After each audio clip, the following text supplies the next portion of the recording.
check. Pag nilayan nyo ang kanilang mukha, napakaswerte nyo. Meron.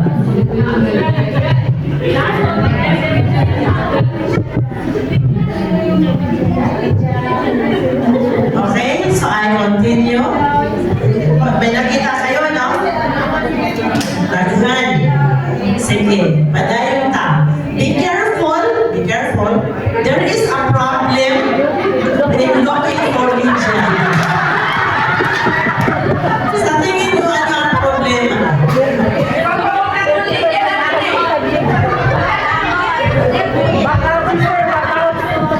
Okay, tignan natin. The role of Lydia is to lead us beyond herself, di ba? Dapat makalabas ka sa sarili mo. Yun ang role niya. Ang problema kasi, will you find yourself walking only in the shadow of that Lydia? Doon papasok yung problema. Mailabas yung sarili mo, pero ang problema kung nasa likod ka lang niya. So, malaki ang problema nun. Okay? Walking only in the shadow of the Lydia in our lives, rather than beside them, we have substituted dependence for friendship. Tignan nyo. Nakita nyo yung friendship ng dependence. Naging dependent ka na sa kanya. Para ba? Pwede ka ba maki-coordinator? Ayoko eh. Wala ka sa akong talent. Ikaw na lang. Yun. Yun ang problema. Pag naghahanap ka ng Lydia, o si Lydia na lang, person. So, ikaw mismo matatabunan ka. So, be careful lang. You are looking for Lydia, pero ikaw ay nasa likod. That will not grow. Marami ito sa ibang group. Pag ginanong ko, sige, mag-rotate ng anong style nyo sa sa coordinatorship. Di ba? Rotation? Election. Kaya, pero rotation, di ba? Sino sa inyo na pwedeng magsabi, can I take the coordinatorship? Kasi alam ko. Ganito po. A challenge. This is a challenge for a group. Ang election kasi immature eh. Immaturity ang election. You know why? Kasi kung Christian ka, tapos alam mo naman na kaya mo i-lead yung group, mawawala sa iyong pag-iisip na ikaw ay mayaman. Because you really have to offer yourself. Ang problema na, syempre may iba, hindi naman. But you know yourself kasi I am serving the church, I am serving God through the church and through my group. So now it's time for, no need for election. You can just raise your hand. Can I be a coordinator? Can I get the support of the group? Because I know, alam nyo naman, di ba, friendship eh. Kaya na mga minsan, di ba, nakakahiya sister kasi baka may mayabang bagay. Pero kung may mga teacher na kasi sa loob, kung ang friendship mo ay lumalim na, volunteer. Meron akong sa DPCM, 30 years, siya pa rin. Ha? Di ba? Kaya ako sinachallenge, what happened to the group?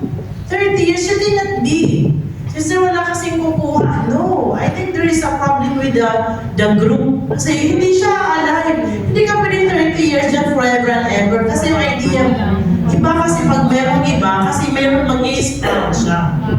Kaya ako ay challenge sa group, volunteer, walang election. But they still go for election. That should not be. Kasi you are a Christian, remember, may 4 pillars ka?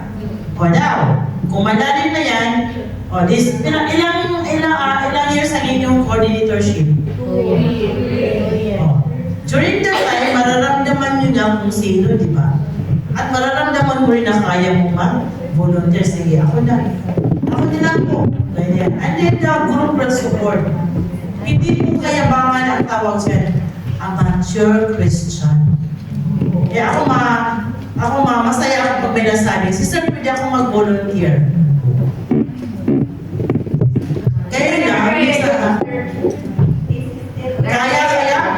Kaya ng St.Edward's, after 2 years, I will volunteer. I know I can do it with your help. Yun eh. Kasi ang coordinator ganun, hindi siya yung diktador, di ba? Coordinate niya eh. Di ba?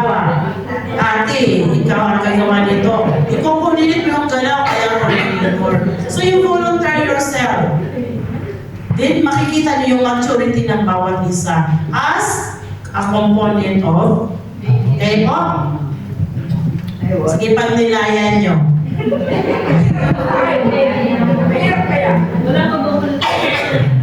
Kasi ang tanongin nyo, bakit hindi ka mag-volunteer? What blocks you? Ano yung hadlang? Pwede rin yan. Yun ang trabahuin nyo. Hanap kayo ng Lydia. Pwede yun sa likod. Yung katabi.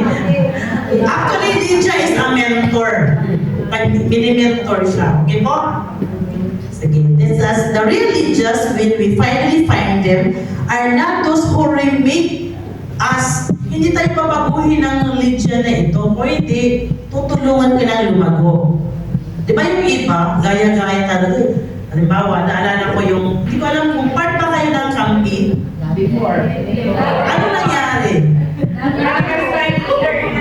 Bakit? Ayaw nyo ng camping. Bakit? May I know? Wala. O sige, ganito. I-dismiss mo. Okay. Yung bago kasi team, sabi sa akin, kasi close ko siya, sister, ayaw nilang gumalaw. Sabi ko, bakit ikaw lang nag-isa gumagalaw? Kasi pag coordinator ba, hindi nga sa'yo lahat, di ba? Hindi. Ikaw ang gagawa nito, ganyan. Ganun daw ang ginawa niya. At the end, siya pa rin gumawa lahat. Sabi ko, anong nangyari?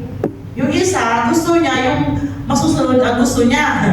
Yung may isa, gusto niya yung lumang pamamaraan. But that could not happen. Yun yata ang block, kaya minsan ayaw maging coordinator. Dahil hindi. So sabi ko, may problema sa group niyo. In that case, may problema. So check your group na kung saan na ba kayo. Gusto nila na yung style niya, susundin ng bagong coordinator. But that will not happen. Kasi creative nga, di ba? Creative yung galaw. So you check your group, ha? They are those who enables us to become the best of what we can be. Ito yung si Lydia. Kasi mentor nga siya. Pag yung friend mo ganyan at naging best ka rin, best mag-serve, best in humility, yun. Yan, medyo si Lydia na kasama mo ay magaling. Okay? To develop who we are in ourselves, who see our ideas as just as valuable, just as possible as their own. Mag-check din mo ito sa group eh. Pag ito ay, ang galing na yung, hindi mo makikitaan ba, mali, mayroong gagawin, di ba? Ay, mali. Another problem niya tayo ayaw magkamali. Lahat naman tayo nagkakamali. When we make mistake, the growth comes in. Lalo na kung makikinig ka sa kasama mo, hindi yung kasama mo rin kasi sinabi ko na kasi sa'yo, hindi mo naman ginawa. That's another story. That's not Lydia. Lydia will always say, okay lang yan. Nagkamali ka naman eh. O sige, ayusin na lang natin. Di ba majority, sinisisi. Tuloy, wala na umuupo as coordinator. So you check it out in your group. The Lydias around us provide the environment, the model that leads us to think of our own. Mag-grow tayo pareho, pero ako pa rin ako, hindi yung pareho na kaming dalawa. Diba? Shadow na siya. So yan. You check in your group. I'm sure marami. Okay? Na pangalawang babae, pakihanap, Acts 18:26, tapos Romans 16:3-4. Si Priska naman tayo. Ang kanyang factor is confirmation of the self. Yan si Priska. Hanapin din natin sa group nyo kung meron ba at ikaw mismo ay baka ikaw. Ito ay ang mga akma sa mga OFWs. Priska was a woman who knew hardship and survived it. Diba? OFWs underwent a lot of hardships. Yun pala, sino dito sa inyo na iniwan ang anak na kapapanganak lang or 7-year-old below, marami, di ba? It's not an easy.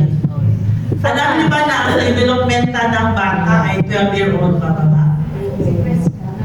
So you violated the rights of your child when you live. But, part din ng hardship. Iyon, ito si Priska, napagdaanan na lahat. O, nakita niyo na si Priska? Pakibasa nga po si Priska. Meron pa isa, Romans 16:3-4, Acts 18:26. My greetings to Prisca and Aquila. Pag-asawa ko sila. May asawa ko. Workers in Christ Jesus. Aquila o Aquila? Who risked their own necks to save my life to them. Thanks not only from me, but from all the churches of the Gentiles. Exactly. So, ganon si Prisca. And she was a refugee in a stable society, forced to begin again, required against her will, to start life over in new territory with new people. Di ba kayo ito? Iniiwanan ang Pilipinas, new territory, ibang kasama, swerte kung mabait ang amo, swerte kung mabait yung kasama. So you are the Priscas. Together with her husband, Aquila, opened their home to Paul. They began the first house church in Corinth. Sila yung nag-start talaga ng Christian community. Kasama siya doon. The Lydias of our lives, di ba si Lydia, ini-streets tayo eh. Kasi mentor siya. Pero the Priscas of our life, confirm the self. Ikaw talaga yan at paninindigan ka niya. Okay, so look around. Who are the Priscas in your group?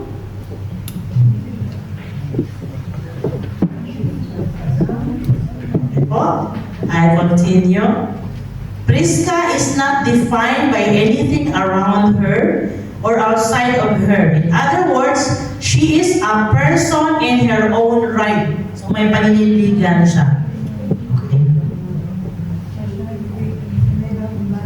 She is the sign of all the untapped resources within the coarsest craters of the human heart. Ang ibig sabihin nito, malikhain siya. If there is a need, kaya-kaya ng tugunan.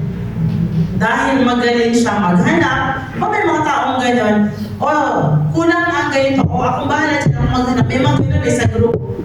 At maghanap ka na lang next week, nandyan na yung need. Kasi may mga Prisca dyan.